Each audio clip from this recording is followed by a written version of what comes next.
சுப காரியத்துக்கு உகந்த மாசம் வைகாசி மாசம். கால புருஷனுக்கு 2வது ராசியில வர்றதுதான் வைகாசி மாசம். சூரிய பகவான் கால புருஷன் 2வது இடம் என்ன இடம்? வருமானத்துக்கு இடம். அந்த இடத்துல சூரிய பகவான் வர்றாரு. வருமானத்துக்கு உள்ள மாசம் வைகாசி மாசம் சொல்றாங்க. ஏன்னா இந்த மாசத்துல யாரு அங்க ஆட்சியா இருப்பார்? சுக்கிர பகவான் ஆட்சியா உட்கார்ந்துருக்காரு. அப்ப இது மகாலட்சுமிக்கு உகந்த கடாட்சகம் உள்ள மாதம் தான் இந்த வைகாசி மாசத்தை சொல்றாங்க. ஏன்னா அது அந்த அதிபதி யாரு? சுக்கிர பகவான். அப்ப சுக்கிரனுடைய அதிபதி யாரு? மகாலட்சுமி. அப்ப இந்த மாசத்துல எந்த காரியம் பண்ணாலும் சரி மகாலட்சுமி கடாட்சகம் கிடைக்குங்கிறாங்க. இந்த வைகாசி மாசத்துல இந்த மாசத்துல எல்லாருமே பாருங்க எல்லா சுபகாரியம் பண்ணிக்குவாங்க. வீடு கிரக பிரசவம் பண்றவங்க, திருமணம் பண்றவங்க எல்லாமே இந்த மாசத்துல ரொம்ப விரும்பி பண்ணுவாங்க. இந்த மாசத்துல எது பண்ணாலும் ஒரே நிலையா நிக்கும். எல்லாம் ஒரே நிலையா இந்த மாசத்துல எல்லா காரியமும் உங்களுக்கு நல்லதா நடக்குங்கிறாங்க. அதான் வைகாசி மாசம். இந்த வைகாசி மாசத்துல ஒரே விசேஷம் மட்டும்தாங்க. வைகாசி விசாகம் சொல்லுவாங்க. வைகாசி மாசம் வரக்கூடிய விசாக நட்சத்திரங்கிறது முருகபெருமானுக்கு உகந்த நட்சத்திரங்கிறாங்க. எல்லாருமே தமிழ் கடவுளான முருகபெருமான போய் வழிபாடு பண்றது இந்த வைகாசி மாசத்துல ரொம்ப ரொம்ப உகந்தது. முருகனுடைய அருள் கிடைக்கும். உங்க குடும்பத்துல ஒரு தெய்வ கடாட்சகம் கிடைக்கும். எல்லாருமே முடிஞ்ச அந்த வைகாசி விசாகத்துல 4 பேருக்கு உணவு தானங்கள் கொடுங்க. எல்லாமே உங்களுக்கு செல்வங்கள் தேடி வரும். இந்த மாசத்துல எது பண்ணாலும் அன்னதானம் பண்ணா உங்களுக்கு எல்லாமே அற்புதமா கிடைக்குங்க. இந்த மாசத்துல மெயினா இந்த மாசம் இன்னொருன்னா அக்னி நட்சத்திரம் நிவர்த்தி வருது. எப்ப? வைகாசி மாசம் 15ஆம் தேதி வரை அக்னி வெளுது கொளுத்துது பாருங்க ஒரு மனிதனுக்கு. இது நிவர்த்தி ஆகுது. மெயினா இந்த அக்னி நட்சத்திரத்துல எந்த ஒரு விஷயத்திலையும் பாருங்க கொஞ்சம் பார்த்துதான் பண்ணுவாங்க. இந்த நட்சத்திரத்துல மட்டும் விவசாய பணிகளுக்கு சொல்றேன். மற்றபடி பார்த்தா இந்த மாசத்துல எல்லாமே யோகமா இருக்கு. மூர்த்தம் பார்ப்போம். சூப்பர் மூர்த்தம் எடுத்தவன வளர்பிறை மூர்த்தம் தான். வைகாசி மாசத்துல கரெக்டா 6ஆம் தேதி சூப்பர் மூர்த்தம் வருது. திருமணத்துக்கு வளர்பிறை மூர்த்தம். அதுவும் ஞாயிற்றுக்கிழமை நல்ல ஒரு மூர்த்தம். நல்ல ஒரு மூர்த்தத்தை பார்க்கக்கூடிய மாதம் வைகாசி மாசத்துல 6ஆம் தேதி ஒரு மூர்த்தம் வருது.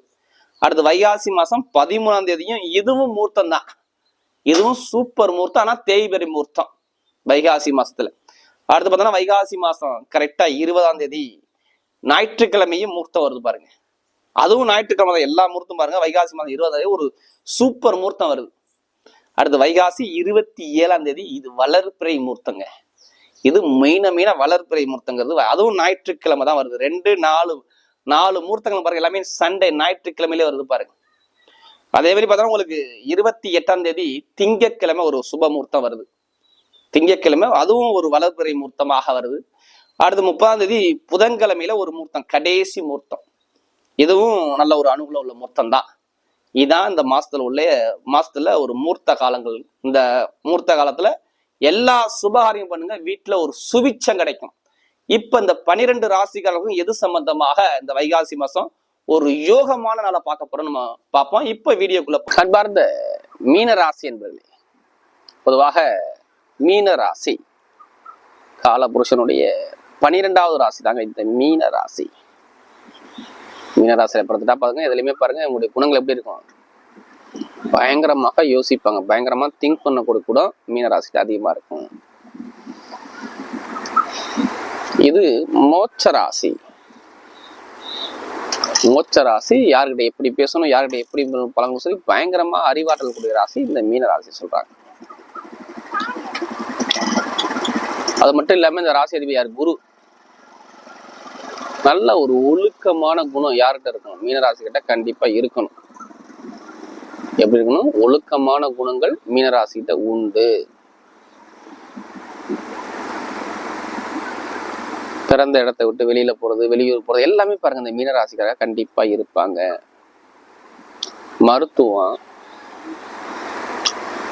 மருத்துவ படிப்பு படிக்கக்கூடிய நபர்கள், அடுத்து ஆசிரியர் வேலை பார்க்கக்கூடிய நபர்கள், வெளிநாட்டு வெளியூர்ல வசிக்கக்கூடிய நபர்கள் எல்லாமே பாருங்க கண்டிப்பாக இந்த மீனராசி ஒரு தொடர்பு கண்டிப்பா வந்துடும்.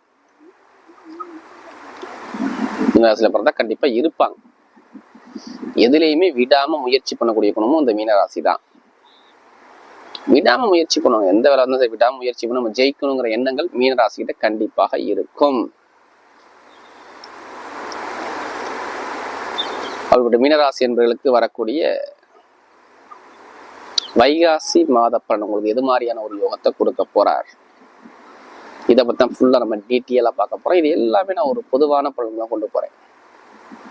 இது ஃபுல்லா வாழ்நாள் பலன் இருக்கிறதே ஃபர்ஸ்ட் உங்களுடைய பிறப்பு ஜாத சுய ஜாதத்தை கம்பேர் பண்ணி பார்த்துட்டு பலனுக்கு ஒரு துல்லியமான பலனை பார்க்கலாம். ஏன்னா லக்னம் என்பது உயிர், ராசிங்கிறது உடல். அப்ப இந்த உயிரை மீறி இந்த உடல் வேலை செய்யாது. அதனால எல்லா வீடியோன்னு சொல்லி ஒரு பொது பலனா பாருங்க. தசாபுத்தி ஏதாவது பலன்கள் மாறுபடுங்க. உங்களுடைய பிறப்பு ஜாதத்துல நீங்க ஏதாச்சும் ஒரு லக்னத்துல பிறந்தீங்க, அந்த லக்னத்துல எந்த கிரகம் யோகமா இருக்கு, எந்த கிரகம் பலவீனமா இருக்குன்னு பார்த்துக்கிட்டு பலன் எடுத்தாதான் ஒரு துல்லியமான பலனை பார்க்க முடியும். அதான் ஒரு பொது பலன் எல்லா வீடியோ கொடுத்துருப்பேன். இப்ப கிரக அமைப்பு எங்க சஞ்சார செய்யறாம ஒரு ஆசிரியர் பாத்தீங்கன்னா குரு பகவானும் செவ்வாய் பகவானும் ராகு பகவானும் சேர்ந்து சஞ்சாரம் செய்யறாங்க. மீன ராசியில 2ஆம் பாவத்துல புதன் பகவான் சஞ்சாரம் செய்யறாரு. மேச ராசியில அடுத்து பாருங்க சூரிய பகவான், சுக்கிர பகவான், குரு பகவான் ஒரு 3 கிரகங்கள் ரிஷப ராசியில சஞ்சாரம் செய்யறாங்க. 3ஆம் பாவத்துல 7ஆம் பாவத்துல கேது பகவான் சஞ்சாரம் செய்யறாரு. 12ஆம் பாவத்துல பார்த்தோம்னா சனி பகவான் சஞ்சாரம் செய்யறாரு. உங்களுக்கு என்ன சொல்லுவாங்கன்னா விரய சனின்னு சொல்லுவாங்க. இந்த மாசத்துல 2 கிரகம் மட்டும் பயிற்சி ஆகுது. 19ஆம் தேதி பார்த்தீங்கன்னா செவ்வாய் பகவான் 2ஆம் பாவத்துக்கு வராருங்க, சூப்பரா வராரு. வைகாசி 19, வைகாசி 18ஆம் தேதி பார்த்தீங்கன்னா புதன் பகவான் வந்து 3ஆம் பாவத்துக்கு வெற்றி ஸ்தானத்துக்கு போறாருங்க. உங்க ராசி அதிபதி போய் சேர்றாருங்க புதன். இதுதான் இந்த மாதத்துடைய கிரகத்துடைய கோள்களுடைய நிலவரம். இப்ப இந்த மாசம் பாருங்களேன், இந்த மாசம் தொடங்கும்போது பாருங்க உங்களுக்கு நல்ல ஒரு அனுகூலமா வருது. ஏன்னா குரு பயிற்சியாகி 3ஆம் இடத்துல வெற்றியில போய் உட்காந்துக்காரு பாருங்க. என்ன எல்லாரும் இந்த விரய சனியை கண்டு நிறைய பேர் பயப்படுவாங்க. விரய சனி மேல நிறைய பேருக்கு ஒரு இதே இருக்கும், எனக்கு 7.5 சனி போகுது, என்ன இருக்கு சொல்லி பயங்கரமா ஒரு அச்சுறுத்தலா இருப்பாங்க. யார் ஜாதகத்திலையும் சரி சனி பகவான் இருக்கிற இடத்த பொறுத்தா இங்க பலன்கள் மாறும். நான் சொல்றதுதான் உங்க லக்ன அடிப்படையில சனி பகவான் நல்லவரா கெட்டவரான்னு பார்த்துக்கிட்டு தான் பலன் எடுக்கணும். எல்லாமே நீங்க ஃபுல்லா அதை எடுத்துக்கூடாது. ஏன்னா ஒரு சில பேருக்கு இந்த விரய சனியில யோகமும் நடக்குங்க, இங்க பலவீனம் நடக்கவே நடக்காது. யோகமும் இருக்கும், நல்ல பலன் நடக்கும். உங்க ஜாதகத்தை இருக்கிற இடத்த பொறுத்துதான். அதனால நிறைய நல்ல பலன் என்னைய பொறுத்தவரை இனி வரக்கூடிய எதுக்காலம் நல்லா இருக்கு. ஏன்னா சனி பகவானே குருவுடைய கால்களை போறாரு. என்ன பண்ணுவார் விரய சனினா உங்களுக்கு இடத்துல பூமியில விரய சனி ஒரு அலைச்சல் நிறைய கொடுப்பாரு. வேலை உத்தியோக தடை, உத்தியோகத்துல உயர் பதவி தடை, இது எல்லாமே நிறைய பார்ப்பீங்க. நண்பர்கள் பழக்க வழக்கம் ஃப்ரெண்ட்ஷிப்ல ஒரு தடை இருக்கும், ஜாமீன் போட்டு மாட்டிக்கிறது, படிப்பு கல்வி ஒரு மந்தம் ஆகிறது, உத்தியோகத்துல உயர் பதவி தடையாகிறது, எல்லாமே நிறைய பேர் பார்த்தவங்க யாருன்னா மீனராசிக்காரா கண்டிப்பா இருப்பாங்க. ஏதோ ஒரு இடத்த மாத்திருப்பாங்க. இது கன்ஃபார்மா நடந்திருக்கும். நிறைய பேருக்கு மே மாசம் நடந்திருக்கும். இதுக்கு முன்னாடி இனிமேல் நடக்கக்கூடிய வாய்ப்புகள் நிறைய இருக்கு, பாத்துங்க.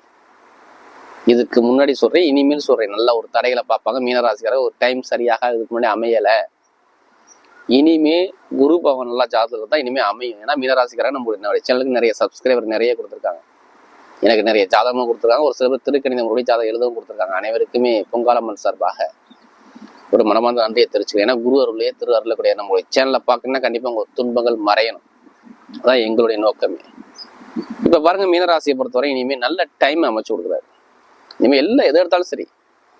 ராசி அதிபதி பாருங்க உங்களுக்கு சுக்கிரோட சேர்ந்து இணைகிறாரு. உங்களுக்கு பாருங்க உங்களுக்கு சூரியனோட சேர்ந்து இணைகிறாரு. முதல் பலன் என்ன சொல்லலாம், வேலை கிடைக்காதெல்லாம் வேலை கிடைக்க போடுங்க. வேலை கிடைக்காதவங்கலாம் நிரந்தரமா வேலை கிடைக்க போகுது. அதுவும் நல்ல வேலையா கிடைக்கும். ஏன் நல்ல வேலையா கிடைக்கும்? சூரிய பகவான் பாருங்க மேக்சிமம் எப்படி பார்த்தாலும் ஒரு 3 நட்சத்திரம் போவார்.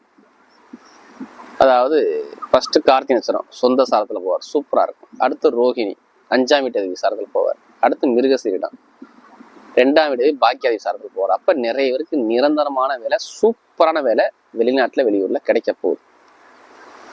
இங்க வேலை பார்க்கணும் சரி, இங்க லோக்கல்ல வேலை பார்க்கணும், உயர் பதவி ப்ரொமோஷன் வரப்போகுது. வெளிநாட்டுல வேலை பார்க்கணும், கண்டிப்பா வேலை உத்தியோகத்துல ப்ரொமோஷன் வரப்போகுது. உங்களுக்கு எதிரியே கிடையாது இனிமேல். நான் இனிமேல் சொல்றேன், இனிமேல் எதிரியே கிடையாது. எப்படிப்பட்ட எதிரியா இருந்தாலும் சரி ஜெயிக்கக்கூடிய கெப்பாசிட்டி இருக்க போகுது. ராசி அதிபரோட சூரியன் சேர்ந்துட்டு அந்த வைகாசி மூலம் ராசி அதிபரோட சேர்ந்துட்டாரு. அப்ப எல்லாமே தடைகளை உடைக்க போறீங்க. எதுல? உத்தியோகத்துல சொல்றேன். அதுவும் எதிர்பார்த்த வேலை, நல்ல வேலை, உத்தியோகத்துல ப்ரொமோஷனான வேலை அதுவும் கிடைக்க போகுதுங்க. இங்கேயும் சரி லோக்கல்லையும் சரி.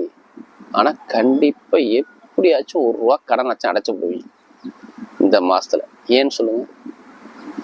2ஆம் இடத்துல செவ்வாய் சொந்த வீட்டுக்கே வரப்போறாரு. எப்ப? 19 வைகாசி 19க்கு அப்புறம். அப்ப வருமான இன்கம் கொஞ்சம் பெருகி கொடுப்பார். ஏன்னா அவரு 7ஆம் வீட்டுக்கு கேதுவோட சாரத்தில் நிற்கிற. அப்ப வருமானம் இன்கம் கொஞ்சம் பெருகி நல்ல ஒரு கடன் பிரச்சனை, பகை பிரச்சனை எல்லாமே நீங்க கொஞ்சம் முடிக்க போறீங்க. நீங்க எங்க வேணாலும் லோன் கேளுங்க. நீங்க போய் எங்க வேணாலும் லோன் கேளுங்களேன். இப்போ லோன் உடனே சேங்ஷன் ஆகும், கடன் உடனே கிடைக்கும். ஏன்னா கடனுக்குள்ள அதிபதி யாரு? சூரியன் தானே உங்களுக்கு. அவர் தான் உங்களுக்கு ராசி அதிபர் சேர்ந்துட்டாரு. இப்ப கடன் கிடைக்குமா? கிடைக்காதா? கண்டிப்பா கிடைக்கும், நல்லபடியா கிடைக்கும். எதிர்பார்த்த கடன் உதவி உடனே உண்டு. அப்ப கடன் உதவிக்கு நல்ல டைம் இந்த மாசத்துல இருக்குது. வேலை உத்தியோகம் கடனுக்கும் சரி. கடன் வாங்கி வீடு வாங்கலாமா, இடம் வாங்கலாமா? கண்டிப்பா வாங்கலாம். 2ஆம் இடத்து செவ்வாய் வந்துட்டாருன்னா கண்டிப்பா வீடோ, இடமோ, பூமியோ, மண்ணோ, மனையோ ஏதாச்சும் வரணுங்க. அதுல உள்ள வழக்கு இருக்கு பார்த்தீங்களா? எவ்வளவு வழக்க பார்த்திருப்பீங்க. அந்த வழக்குன்னா இப்ப பதில் சொல்ல போறீங்க நீங்க. வழக்குகள் தடையை நீக்கி கொடுத்துருவாரு. ஏன்னா புதன் யாரு? வழக்குக்குள்ள அதிபதி யாரு? புதன் தானே. அந்த புதன் தான் உங்க ராசி அதிபதி தொட போறாரு வழக்கு பிரச்சனையை. 7ஆம் பாவம் தான் பொதுமக்களுடைய தொடர்பு வழக்கு. அதுக்கு ஒரு முடிவு கிடைக்க போகுது. சொந்தமா வீடு கட்டலாம், வண்டி வாங்கலாம், வாகனம் வாங்கலாம், இடம் வாங்கலாம், பூமி வாங்கலாம். இது எல்லாமே மீனராசிக்காரங்க பண்ணிக்கலாங்க. ஒரு இடத்த நீங்க ஷிஃப்ட் பண்ண போறீங்க, அது மட்டும் கன்ஃபார்ம் 100க்கு 100% கண்டிப்பா மீனராசிக்கு நடந்துடும். அது வெளிநாடா சரி, வெளியூரா இருந்தாலும் சரி. அதே மாதிரி காதல் திருமணங்கள். திருமணம் தான் ஃபர்ஸ்ட். இதனுடைய முதல் பணி திருமணம் தான் சொல்லுவேன். காதல் திருமணம் சரி, 2வது திருமணம் சரி, ரெண்டுமே இந்த வைகாசி மாசம் நடக்கும். கணவனுடைய ஒற்றுமை நல்லா இருக்கும், தடைகள் கிடையாது. அப்ப திருமணத்துக்கு இந்த மாசம் சூப்பரான ஒரு மாசம், உகந்த மாசத்துக்கு சொல்லலாம். குழந்தை பாக்கியம் கண்டிப்பா கிடைச்சிடும். குடும்பத்துல எந்த ஒரு தடையும் கொடுக்க மாட்டார். அப்ப திருமணத்துல காதல் திருமணம், 2வது குழந்தை பாக்கியம் எல்லாமே சூப்பரா அமைச்சு கொடுக்குறாரு. பூர்வீக சொத்து பூர்வீக இடத்துல கலகம் இருக்கு, அந்த கலகம் இருக்காது. சனி பவன் ஜாதகம் நல்லா இருக்காருன்னு பாத்துக்கோ. லக்னம் நல்லா இருந்தாலும் கண்டிப்பா நல்ல பலன் உண்டு.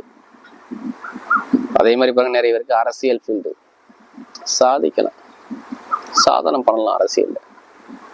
ஏன் சாதிக்கலாம்? ராசி அதிபதி சூரியன் குருவோட சேர்ந்திருக்காரு. அதனால அரசியலை சாதிக்கலாம். ஒரு மதிப்பு, மரியாதை, அந்தஸ்து, கௌரவமா தேடி வரும். ஏன்னா சூரியன் எதுல போவாரு? கார்த்திகை, ரோகிணி, மிருகசீரிஷம் எல்லா நட்சத்திரம் சூப்பர் நட்சத்திரம். உங்களுக்கு சுயசாரம் வாங்கி போவாரு சூரியன், சூப்பரா இருக்கும். அப்ப அரசாங்க அரசியல் தொடர்பு நல்லா இருக்கும், படிப்புகள் நல்லா இருக்கும். நிறைய பேர் அரசாங்க வேலை வாங்க போறாங்க. ஒரு எக்ஸாம் பாஸ் பண்ணி வச்சிருப்பாங்க மீனராசிக்காரர், மறு எக்ஸாம் எழுதுவாங்க. ஆனா இப்ப ரிசல்ட் நல்ல ரிசல்ட்டா வரும். நீங்க எந்த சப்ஜெக்டா எடுத்து படிங்க மாணவ மாணவிலாம் பாருங்க. இனிமே மீனராசிக்காரர் படிப்பு கல்விக்கு இந்த 1 வருஷம் கேரண்டிங்க, சூப்பரா இருக்கும். படிக்காத குழந்தை படிப்புங்க ஞான அறிவு வந்துடும். ஆல்ரெடி ஞான அறிவு உங்களுக்கு இருக்கும் மீனராசிக்காரர். இருந்தாலும் சொல்றேன், உங்களுக்கு நல்ல ஒரு அனுகூலம் உண்டு. பெருங்குண்ட பணம் சார்ந்த விஷயம், வருமான இன்கம் சார்ந்த விஷயம் பெருசா கிடைக்க போது பாத்துக்கணும். எதிர்பார்த்தோட டாப்பா கிடைக்கும். ஏன் பெருங்குண்ட பணம் கிடைக்குங்கிறோம்? 11 கூடிய யார்? சனி பகவான். யாருடைய கால போறாரு? குருட சாலத்துல போறாரு. அந்த சனி பகவான் 2ஆம் இடத்தை பார்க்க 3ஆம் பார்வை. அப்ப பெருங்குண்ட பணம் கிடைக்குமா கிடைக்காதா? கண்டிப்பா கிடைக்கும். இப்ப பெருங்குண்ட பணம், இன்கம், வருமானம் இது எல்லாமே சூப்பரா கிடைக்க போகுது. யாருக்கு? மீனராசிக்காரர்களுக்கு. இல்ல தடை கிடையாது. கமிஷன் ஏஜென்சி, மருத்துவம், அடுத்து பார்த்தோன்னா ஆசிரியர் வேலை, இது எல்லாமே டாப்பா கொண்டு போறாருங்க. ஏன்னா மீனராசிக்காரர் நம்ம நிறைய சப்போர்ட் பண்றாங்க நம்ம சேனலுக்கு. யாருமே கர்ம வினையெல்லாம் பார்க்க முடியாது. நல்லா பார்த்துங்க, யாருமே கர்ம வினை இல்லாம இந்த கலியுகத்துல பார்க்க முடியாது. எல்லாத்துக்கும் ஒரு இறைவன் ஒரு கர்மையை கொடுத்திருப்பாரு, கர்ம வினையை கொடுத்திருப்பாரு. இது எப்ப வேலை செய்யும்? நான் சொன்னேன் பாத்தீங்களா, தசாபதி வரும்போது கண்டிப்பா அந்த கர்ம வினை வேலை செய்யும். அப்ப ஜாதகம் பார்த்துட்டு என்ன பரிகாரம், எந்த கிரகத்துக்கு என்ன பரிகாரம் பண்ணா பார்த்துட்டு மாறிட்டோம்னா எல்லாமே மாறிடுங்க. அதான் பொதுன்னு பொது பலன் சொல்லி எல்லா வீடியும் கொடுத்துருப்பேன். மெயினா பெண்களுக்குலாம் பாருங்க, இந்த மாசம் சூப்பரா இருக்கும், நல்லா சாதிப்பாங்க.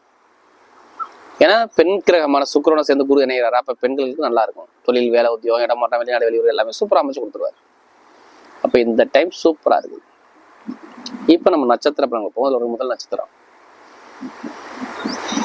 புரட்டாதி நட்சத்திரத்துல பிறந்தவங்க. இதுலயுமே பாருங்க, நல்ல ஒரு அமைதியான குணம் இருக்கும். எப்படி இருப்பாங்க? அமைதியான குணம், அனுசரிச்சு பிறக்கணும், விட்டு கொடுத்து பிறக்கணும், எல்லாமே ஒரு நிதானிச்சு சிந்திச்சு செயல்பாடு பண்ணக்கூடிய குணம் கண்டிப்பா இருக்கணும் புரட்டாதி நட்சத்திரத்துல பிறந்தவங்களுக்கு. இனிமே எதிர்காலம் பாருங்க உங்களுக்கு சூப்பரா இருக்கும். புரட்டாதியில பிறந்தவங்க ஒரு நல்ல ஒரு டைம் சூப்பரா அமைச்சு கொடுக்குறாரு.